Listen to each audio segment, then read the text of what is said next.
What's happening, guys? Well, time for an update on the Triumph Bonneville T120.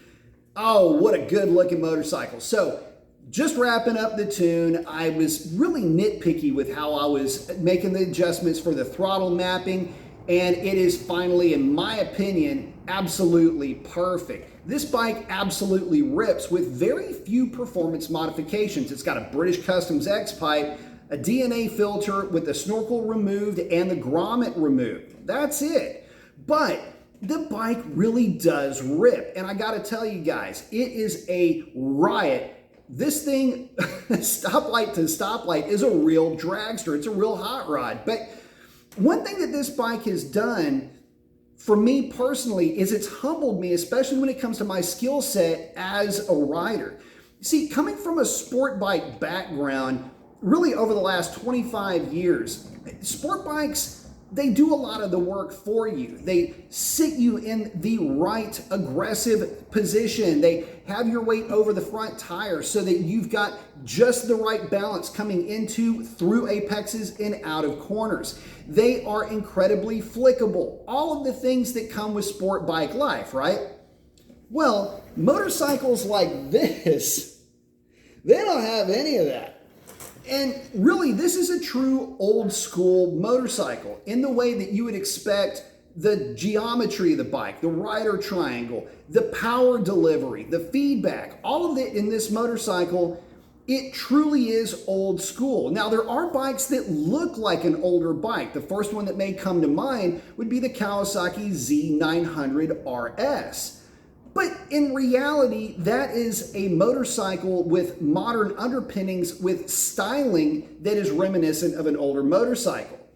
The Bonneville T120 is truly an old school type of a bike, a true old school standard, if you will.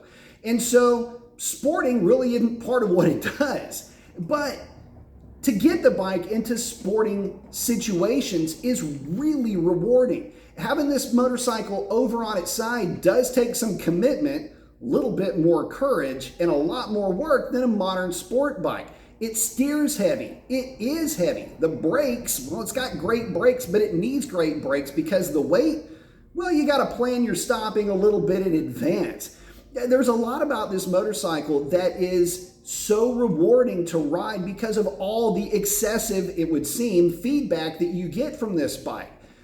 And so when I'm on the Bonneville, I would initially find myself a little bit sketched out because, well, to be honest, all the feedback was a little bit unsettling and unnerving. When I would try to push the bike a little bit harder, it just would give feedback that if my sport bike platforms were to show me that same level of communication, if you will, it would mean that something drastically wrong is just about to happen, or at least you would be led to believe that. But with this bike, it's just part of the conversation.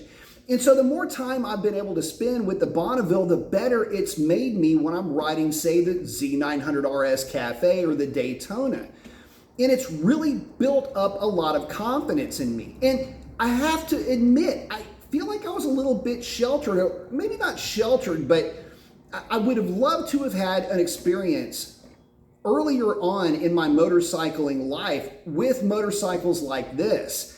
And instead of diving straight into sport bikes, maybe it would have been a whole lot better and my skill set would have improved and progressed much more quickly had I started out with a motorcycle more like this. Guys, just such a good looking bike. And again, I can't tell you how much fun it is to rip this big torquey parallel twin from a stoplight. Again, it's got the hot rod chops now to go along with the looks. And again, I find myself just so engaged with this motorcycle in ways that I never have been able to be engaged even with a sport bike. So guys, if you're coming back into motorcycling, you've got a background in sport bikes and you're a little bit put off by all the super high horsepower stuff that's out there, or maybe you're thinking about going with one of these neo retros, if you will.